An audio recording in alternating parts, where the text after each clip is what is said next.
Bismillahirrahmanirrahim. Assalamu alaikum students. My name is Abdurrahman and I'm teaching you biology. Students, from this session we are going to start the central nervous system of humans. इंसान के अंदर जो अल्लाह ताला ने दिमाग दिया हुआ है अकल से भरपूर, जिसकी वजह से हम अशरफुल मखलूकात हैं, इसमें कौन कौन सी खसूसियात हैं और कौन कौन सा हिस्सा क्या फंक्शंस परफॉर्म कर रहा है, इसकी डिटेल्स बोर्ड पे देखते हैं। जी स्टूडेंट्स, प्रीवियस सेशन में हम ये स्टडी करके आए कि नर्वस सिस्टम में एवोल्यूशन हो रही है। पहले इस तरह का नर्वस सिस्टम था लोअर ऑर्गेनिजम्स के अंदर, जिसके अंदर कोई दिमाग या कोई भी गैंग्लिया वगैरह नहीं बन रहे थे। अगर बन रहे थे तो उनके न्यूरॉन्स अनडिफरेंशिएटेड थे। ऑलराइट, फिर उसके बाद हमने प्लेनेरिया के अंदर देखा कि आगाज तो हुआ सेंट्रल नर्वस सिस्टम का, नर्व कॉर्ड्स भी बनती हुई नजर आई, गैंग्लिया भी बने, लेकिन उसके बावजूद इतना हाईली स्पेशलाइज्ड नर्वस सिस्टम मौजूद नहीं था।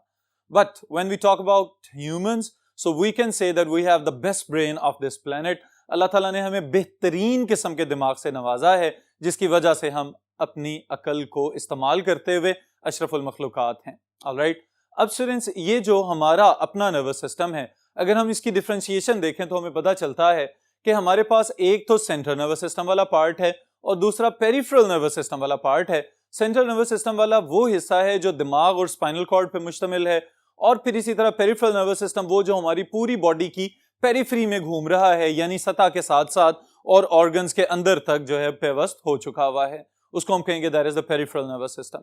अब स्टूडेंट्स, जो पेरिफेरल नर्वस सिस्टम है उसमें फिर फर्दर सेंसरी और मोटर नर्व्स की बुनियाद पर हम इसको डिफरेंशिएट करते हैं, sympathetic, parasympathetic, autonomic nervous system में, और सेंट्रल नर्वस सिस्टम जो है वो उसी तरह से दिमाग और स्पाइनल कॉर्ड पे ही मुश्तमिल रहेगा। लेकिन इसके अंदर ये बात याद रखिएगा कि मुख्तलिफ न्यूरॉन्स मुख्तलिफ नर्व्स की शक्ल में जब अपना फंक्शन परफॉर्म करेंगे तो they are associated with their specialized functions. हर एक खास किस्म के अमल के साथ वाबस्ता है, और क्या क्या फंक्शंस परफॉर्म कर रहे हैं दिमाग से बाहर वाले न्यूरॉन्स और दिमाग के अंदर वाले हिस्से, इसका हम आगाज कर रहे हैं from the brain.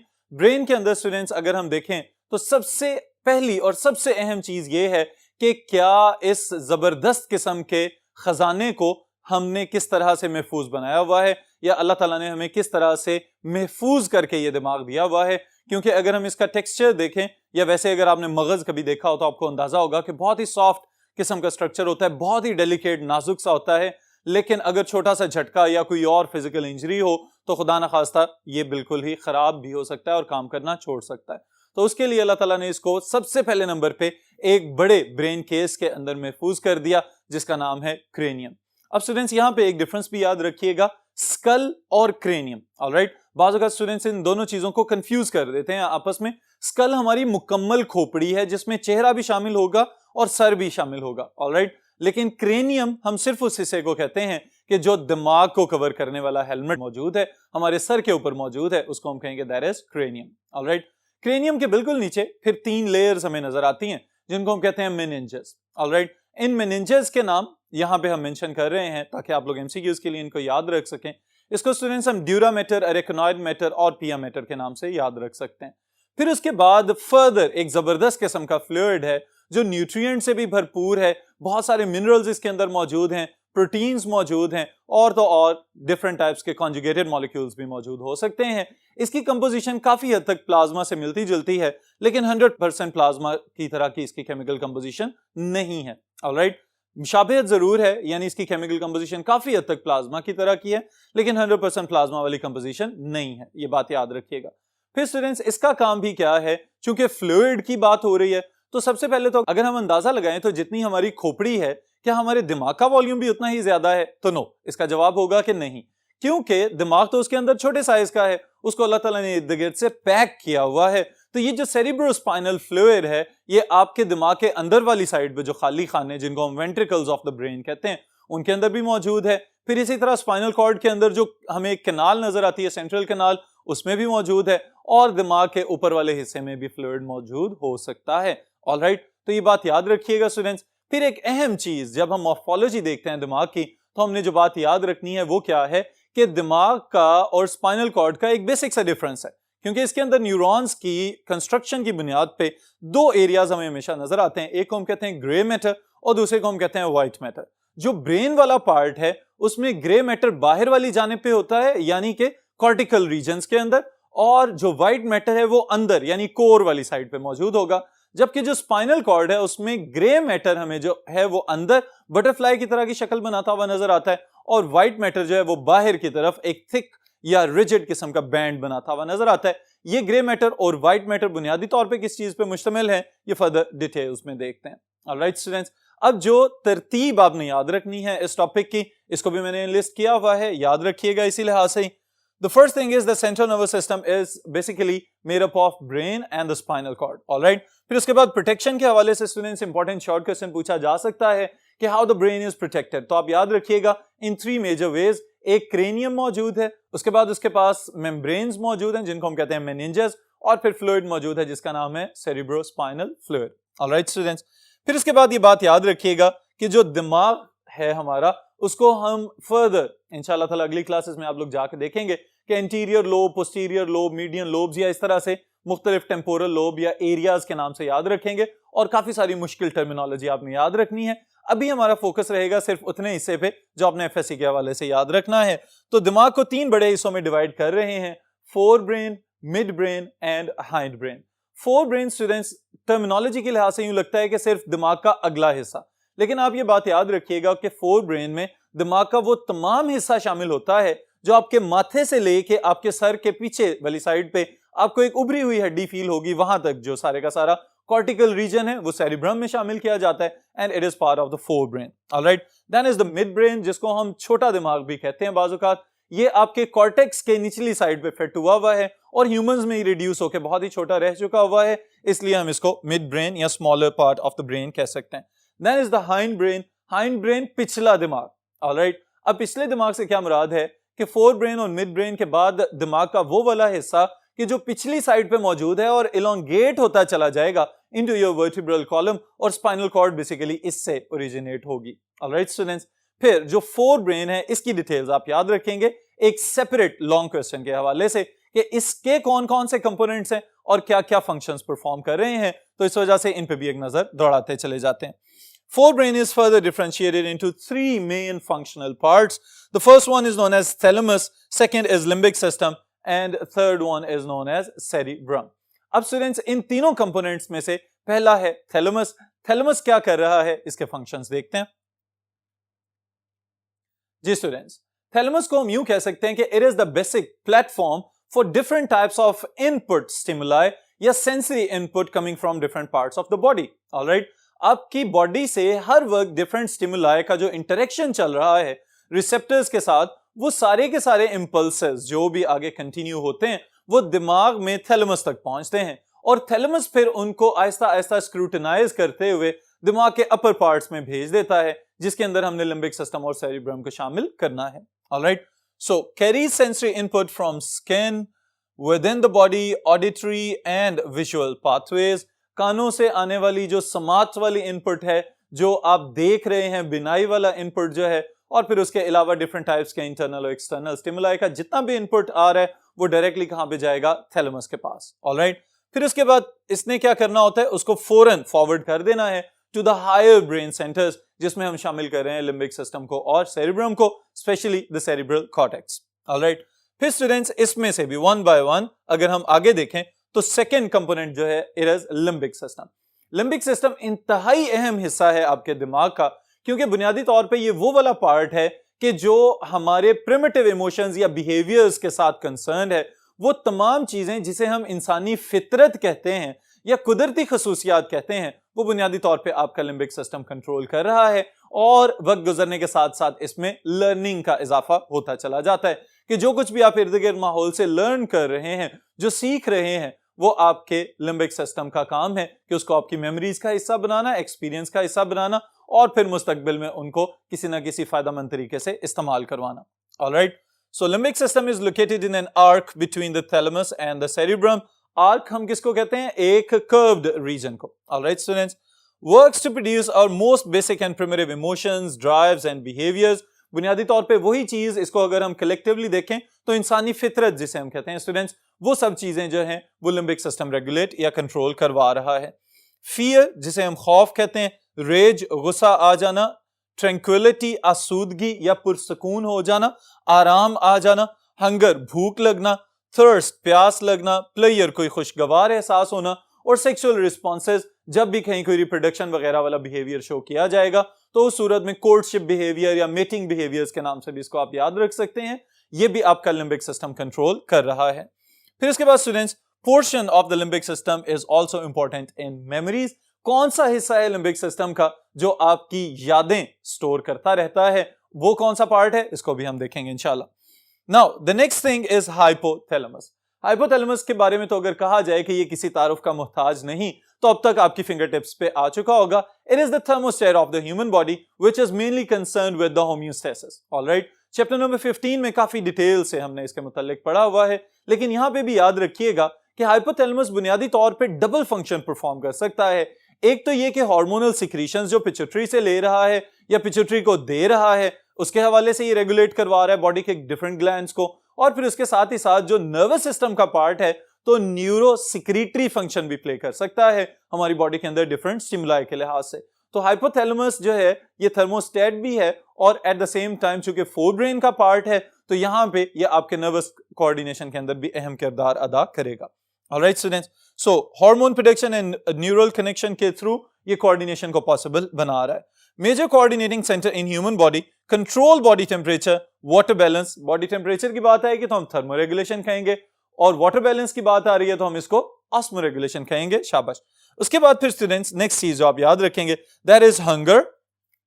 Alright, menstrual cycle, the reproductive cycle in human females. Alright, फिर इसी तरह स्लीप वेक साइकिल्स, जो जागने और सोने वाली जो खुसूसियात हमें नजर आती हैं, इसके लिए जो हमारे अंदर बायोलॉजिकल क्लॉक अल्लाह ताला ने सेट किया हुआ है, ये भी बुनियादी तौर पे हाइपोथैलेमस ही कंट्रोल कर रहा है। ऑलराइट, इसके साथ एक और छोटा सा ग्लैंड भी एसोसिएटेड होता है जिसे हम कहते हैं पिनियल ग्लैंड, वो भी इसको असिस्ट कर रहा है in maintaining the sleep wake cycle. जी students, then is the next part of your fore brain जिसको हम कहते हैं this is amygdala. Alright, amygdala को अगर हम डिवाइड करना चाहें तो हम इसको यूं कहेंगे कि ये लिम्बिक सिस्टम का पार्ट है और लिम्बिक सिस्टम फर्दर जो है वो फोर ब्रेन का पार्ट है। आपको याद रखने के लिए आसानी रहेगी इस तरह से। क्लस्टर्स ऑफ न्यूरॉन्स, अब आपको अंदाजा हो जाना चाहिए कि दिमाग के अंदर जो मुख्तलिफ न्यूरॉन्स हैं उन्होंने मुख्तलिफ काम संभाले हुए हैं। ऑलराइट, तो इसका मतलब ये हुआ कि ये वो वाले न्यूरॉन्स के गुच्छे की बात हो रही है जो क्या क्या करेंगे, प्रोड्यूस सेंसेशन ऑफ प्लेयर, खुशगवार एहसास कोई भी पैदा हो सकता है, कोई चीज जो आपको जॉयफुल लग रही हो। पनिशमेंट, इसमें सजा वाली जो फीलिंग आ रही होती है, बाजू का शरारतों के बाद इसकी जरूरत पेश आ जाती है। और सेक्सुअल अराउजल व्हेन स्टिमुलेटेड, ये अगेन वही कोई रिप्रोडक्शन वाले बिहेवियर्स, यानी कि किसी भी सूरत में अगर जेनिटल्स वगैरह के अंदर कोई मॉर्फोलॉजिकल चेंजेस नजर आ रही हो तो हम कहेंगे कि ये इनके अंदर सेक्सुअल अराउजल वाली कंडीशन स्टिमुलेट कर दी गई है। Then is involved in feeling of fear and rage, वही काम जो इससे पिछला पार्ट ऑफ द ब्रेन कर रहा था, ये भी वही काम कर रहा है, लिम्बिक सिस्टम का हिस्सा है। तो लिम्बिक सिस्टम के अंदर जो हमने कॉमन फंक्शंस पढ़े हैं उन फंक्शंस में से फियर और रेज वाले हिस्से को एमिगडाला कंट्रोल कर रहा है स्टूडेंट्स। ऑलराइट, फियर खौफजदा हो जाना और रेज गुस्सा आ जाना। Alright, then hippocampus, this is the main hard disk of your brain, यानी कि बुनियादी तौर पे ये आपकी मेमोरीज को कंट्रोल कर रहा है स्टूडेंट्स। ये बात याद रखने वाली है कि बुनियादी तौर पे हमारे दिमाग के अंदर डाटा इस तरह से स्टोर नहीं होता कि जैसे हमारे कंप्यूटर में हार्ड डिस्क वगैरह के अंदर या मोबाइल फोन्स के जो स्टोरेज है उसमें या मेमोरी कार्ड्स में स्टोर हो रहा है। हमारे दिमाग के अंदर जो मेमोरीज हैं उनके पाथवेज होते हैं, यानी उनको एनरूट किया जाता है स्पेशलाइज्ड न्यूरॉन्स के ऊपर, और फिर उन्हीं पाथवेज को जब कभी हम स्टिमुलेट करते हैं, क्लिक करते हैं, तो हमारी वो यादें दोबारा से रिफ्रेश होना शुरू हो जाती हैं। तो ये दिमाग का हिस्सा जिसको हम हिप्पोकैम्पस कह रहे हैं, बुनियादी तौर पे ये एसोसिएटेड है आपकी लॉन्ग टर्म मेमोरी के साथ, और मेमोरी के अंदर फिर इस तरह की चीजें भी स्टोर की जाएंगी जो आपके एक्सपीरियंसेस का हिस्सा बन जाती हैं और उससे आपकी लर्निंग होती चली जाती है। Alright students, then is the last part of the fore brain that is known as cerebrum. Alright, और सेरिब्रम जो है बुनियादी तौर पे ये डिफरेंस भी याद रखिएगा कि सेरिब्रम फोर ब्रेन का पार्ट है और सेरिबेलम जो है वो हाइंड ब्रेन का पार्ट है students. Alright, so cerebrum is the largest part of the brain and it is further differentiated into two halves, दो अलग-अलग हिस्से, बिल्कुल इसी तरह के जैसे हम अखरोट का छिलका तोड़ते हैं तो हमें उसके अंदर से दो हिस्से अलग होते हुए नजर आते हैं। अगर ह्यूमन क्रेनियम को हटा के देखा जाए तो उसमें भी हमें पता चलता है कि नीचे दो हिस्से हैं, दो हाफ सर्कल्स की फॉर्म में आपका दिमाग मौजूद है। इस वजह से इनको हम कहते हैं these are the cerebral hemispheres, आधे सर्कल्स की शक्ल में मौजूद है। फिर उसके बाद स्टूडेंट्स वो थिक बैंड जो बिलियंस ऑफ न्यूरॉन्स पे मुश्तमिल है, कुछ किताबों में इसकी तादाद 200 मिलियंस ऑफ न्यूरॉन्स भी बताई जाती है। बुनियादी तौर पे इसका काम क्या है, राइट सेरिब्रल हेमिस्फीयर को लेफ्ट सेरिब्रल हेमिस्फीयर के साथ कनेक्ट करना, ताकि हमारा दिमाग और हमारी बॉडी एक कोऑर्डिनेटेड वे में सेंसरी इनपुट भेजते रहें और दिमाग से डायरेक्शंस लेते रहें। ऑलराइट, फिर उसके बाद स्टूडेंट्स सेरिब्रल कॉर्टेक्स, वो वाला हिस्सा जो बुनियादी तौर पे आपकी क्रेनियम के बिल्कुल नीचे सारी की सारी खोपड़ी की ऊपर वाली सतह को कवर करके बैठा हुआ है, इसको हम कहेंगे, यानी बेसिकली खोपड़ी की ऊपर वाली सतह से मुराद क्या है कि दिमाग का सबसे ऊपर वाला हिस्सा माथे से स्टार्ट होकर आपके दिमाग के सर के पिछली साइड तक। ऑलराइट, इसको हम कहेंगे सेरिब्रल कॉर्टेक्स। इसके अंदर स्टूडेंट्स आपको बलदार हिस्से नजर आते हैं जो कि सरफेस एरिया इंक्रीज कर रहे हैं ताकि सीएसएफ वगैरह को सर्कुलेट करने में और फ्लो करने में या इन नर्वस टिश्यूज को बात करने में सहूलत रहे। Alright, so it receives sensory input, processes it, store for future, direct voluntary movements and it is responsible for thinking। इंतहाई अहम चीज, किस तरह से इंतहाई अहम स्टूडेंट्स, कि वो जितना भी इनपुट आ रहा था जो थैलेमस ने आगे फॉरवर्ड किया, उस सारे इनपुट को आहिस्ता आहिस्ता आहिस्ता स्क्रीन किया जाएगा, फिल्टर किया जाएगा और ये सोच लिया जाएगा कि कौन सी चीज का रिस्पांस देना है। तो जिन चीजों का रिस्पांस देना मकसूद होगा उनको फौरी तौर पे आपका सेरिब्रम जो है ऑर्डर्स जारी करेगा कि किसी भी स्टिमुलस का जो भी रिस्पेक्टिव किस्म का रिस्पांस देना है वो फौरन दे दिया जाए। ऑलराइट, तो ये काम यहां पे किया जा रहा है। फिर उसके बाद आपकी किताब में एक चीज थिंकिंग के हवाले से लिखी हुई है कि पुअरली अंडरस्टूड मैकेनिज्म, और ये चीज स्टूडेंट्स किसी हद तक ठीक भी है कि बुनियादी तौर पे दिमाग की एनाटॉमी तो हमने स्टडी कर ली, हमें ये भी पता चल गया कि सोते हुए या जागते हुए दिमाग के कौन से हिस्से एक्टिव होते हैं और कौन से हिस्से एक्टिव नहीं होते, और इसके लिए ईईजी एक टेस्ट होता है जिसके जरिए हम ये पता चलाते हैं कि दिमाग जो है उसका कितना हिस्सा फंक्शनल है। ऑलराइट, अगर खुदा ना खास्ता कोई ट्रॉमा या इंजरी वगैरह हो गई हो या कोई इंटरनल हेमाटोमा बन गया हो तो उसकी वजह से भी ब्रेन फंक्शनिंग या फिजियोलॉजी को चेक किया जा सकता है थ्रू ईईजी। ऑलराइट, तो इससे हमें ये तो पता चलता है कि दिमाग काम कर रहा है, लेकिन हमें ये नहीं पता चलता कि ये जो हमें सोच आ रही है, ये जो हम मुख्तलिफ चीजों को अपने अंदाज से सोचना शुरू हो जाते हैं, ये सोच पैदा करने वाली खसूसियत दिमाग के किस मखसूस हिस्से में है, ये अभी तक रिसर्च इस पे चल रही है। Alright students, then cerebral cortex contains primary sensory areas for signals from eyes and ears, जिनको हम विजुअल या ऑडिटरी इनपुट कह सकते हैं, and convert to impressions like lights and sounds. और फिर उसके बाद अगर आपको मोडेलिटी ऑफ सेंसेशन वाला टॉपिक याद हो तो ये वो वाली बात यहां पे रिपीट हो रही है स्टूडेंट्स कि जिस तरह का भी इनपुट आएगा, रिसेप्टर्स का काम है कि मैसेज को फौरन दिमाग के पास भेज देना, और दिमाग के खास किस्म के वो हिस्से होंगे जो उन मैसेजेस को रिसीव करेंगे और फिर उसके बाद ये तय करेंगे कि आपको किस कलर की रोशनी नजर आ रही है, इसमें विजिबल स्पेक्ट्रम के कौन कौन से रंग मौजूद हैं और किस तरह के इमेजेस बन रहे हैं।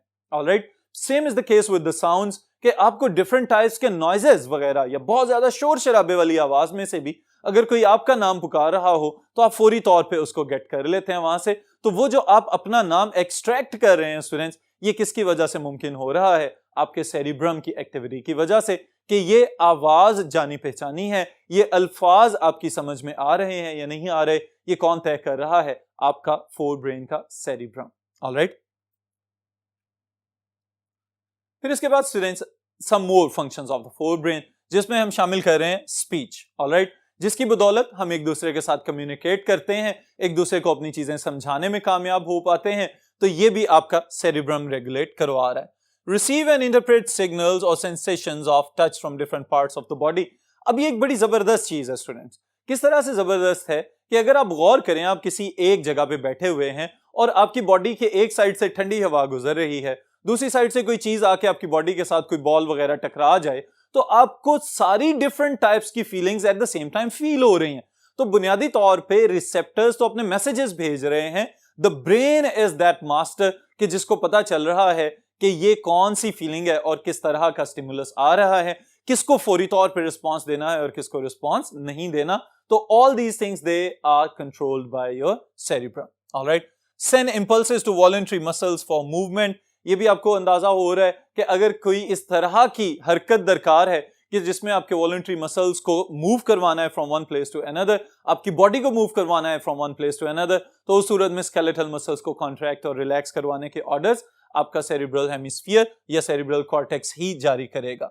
Send impulses to voluntary muscles for movement and involve in reasoning, intelligence and judgement, the most critical functions of the human brain students.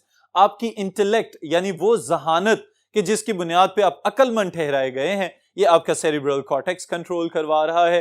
फिर उसके साथ ही साथ जो लॉजिक्स पैदा करते हैं आप मुख्तलिफ चीजों को सोचते हुए, ये भी आपका सेरिब्रल कॉर्टेक्स संभाल के बैठा हुआ है। और तो और जजमेंट, यानी ये वो वाला हिस्सा है कि जब आप अपना फैसला सुना देते हैं कि क्या मुझे ये डिसीजन ले लेना चाहिए या ये डिसीजन नहीं करना चाहिए, it is also controlled by the cerebral cortex, alright, या सेरिब्रम।